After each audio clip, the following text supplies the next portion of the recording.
Hello friends, welcome to Jenny cooks. Friends, இன்றைக்கி இட்லி தோசைக்கு ஒரு ஈஸியான தக்காளி சட்னி ரெசிபி தான் நம்ம பார்க்க போகிறோம். தக்காளி விலை ஏறினதுனால நான் 2 தக்காளி வச்சுட்டு இந்த தக்காளி சட்னி நான் செய்ய போகிறேங்க. ஆனால் 5-6 பேர் இதில் சாப்பிட்லாம். இந்த சட்னி எப்படி செய்யுதுன்னு வாங்க பார்க்கலாங்க.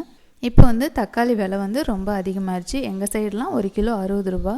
இப்போ எங்கள் வீட்டுக்கு செய்கிறதுனா நான் 1 கிலோ 1.5 கிலோக்கு பக்கமாக நான் தக்காளி சேர்த்து தான் செய்யணும். இந்த மாதிரி தக்காளி விலையேறினப்போ மட்டும் நம்ம இந்த மாதிரி சட்னி செஞ்சுக்கலாம். தக்காளி சீசன் டைமில் நம்ம நிறைய தக்காளி யூஸ் பண்ணி தக்காளி சட்னி வைக்கலாம். இப்போது இந்த சட்னி செய்கிறதுக்காக ஒரு பாத்திரம் அடுப்பில் வச்சுக்கிறேங்க. அதில் உங்களுக்கு தேவையான அளவு ஆயில் சேர்த்துக்கோங்க. நான் ஆயில் அளவு சொல்லலை, ஒவ்வொருத்தரும் ஒவ்வொரு மாதிரி ஆயில் சேர்ப்பாங்க. நாங்கள் கொஞ்சம் எப்போவுமே அதிகமாக சேர்ப்போம். அதனால் ஆயில் உங்களுக்கு எவ்வளோ தேவையோ அந்த அளவுக்கு நீங்கள் சேர்த்துக்கோங்க. ஆயில் நல்லா சூடானதும் கடுகு உளுத்தம்பருப்பு சேர்த்துக்கோங்க. கடுகு ஒரு 1/4 ஸ்பூன், உளுந்தம்பருப்பு 1 டீஸ்பூன் அளவுக்கு போட்டுக்கோங்க. கருவேப்பிலை 1 கொத்து போட்டுக்கோங்க. 2 வரமிளகாய் கிள்ளி போட்டுக்கோங்க.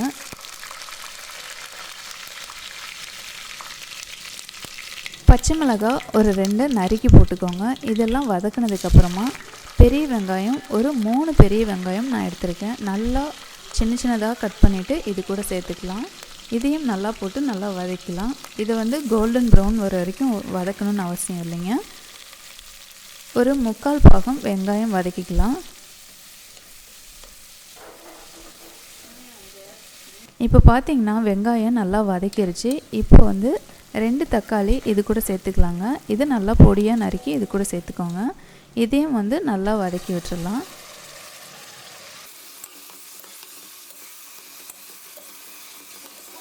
இதை வதக்கினதுக்கப்புறமா இதில் 1/2 டீஸ்பூன் அளவுக்கு மிளகாத்தூள் சேர்த்துக்கோங்க.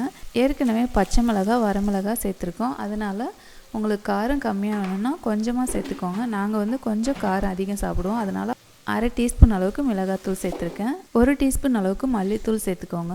1/4 டீஸ்பூனோட கம்மியாக மஞ்சள் பொடி சேர்த்துக்கோங்க. இது நல்லா வதக்கி விட்டுருங்க.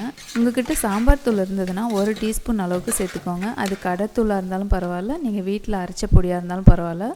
1 டீஸ்பூன் அளவுக்கு சாம்பார் பொடி சேர்த்துக்கோங்க. இதையும் வதக்கி விட்டுருங்க. வதக்கினதுக்கப்புறமா இதில் தண்ணி ஊற்றிக்கோங்க.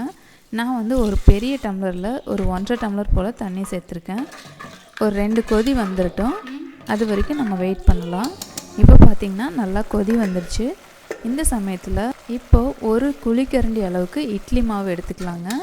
இட்லி மாவு நல்லா கொஞ்சம் புளிச்ச மாவாக எடுத்துக்கோங்க. ஃப்ரெஷ்ஷாக ஆட்டி புளிக்க வைக்காத மாவு எடுக்க வேண்டாம். ஏன்னா நம்ம தக்காளி கம்மியாக சேர்த்ததுனால புளிப்பு இந்த சட்னியில் கம்மியாக இருக்கும்.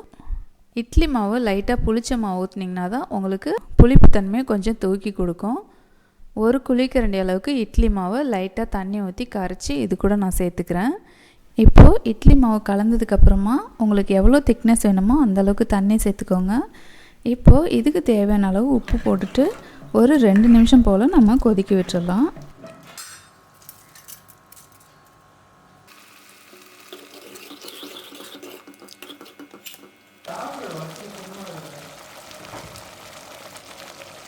கொதிச்சோடனே இப்போ ஸ்டவ் ஆஃப் பண்ணிவிட்டு மல்லி இலை தூவிடலாங்க. கண்டிப்பாக இந்த சட்னி ட்ரை பண்ணி பாருங்கள். தக்காளி சட்னி எல்லாருக்குமே ரொம்ப பிடிக்கும். இது தக்காளி சீசன் கிடையாது. அதனால் இந்த சமயத்தில் தக்காளி சட்னி சாப்பிட்ணுன்னு ஆசைப்படுறவங்க கண்டிப்பாக இது மாதிரி ட்ரை பண்ணி பாருங்கள். ரொம்ப நல்லாயிருக்கும். இந்த தக்காளி சட்னி ரெசிபி உங்களுக்கு பிடிச்சிருந்தா இதுக்கு ஒரு லைக் கொடுங்க. உங்கள் ஃப்ரெண்ட்ஸ் அண்ட் ரிலேட்டிவ் கூட ஷேர் பண்ணுங்கள். நம்ம சேனல் இது வரைக்கும் சப்ஸ்கிரைப் பண்ணால் மறக்காமல் சப்ஸ்கிரைப் பண்ணிக்கோங்க. பக்கத்தில் இருக்கிற பெல் பட்டனை கிளிக் பண்ணுங்கள். தேங்க்யூ.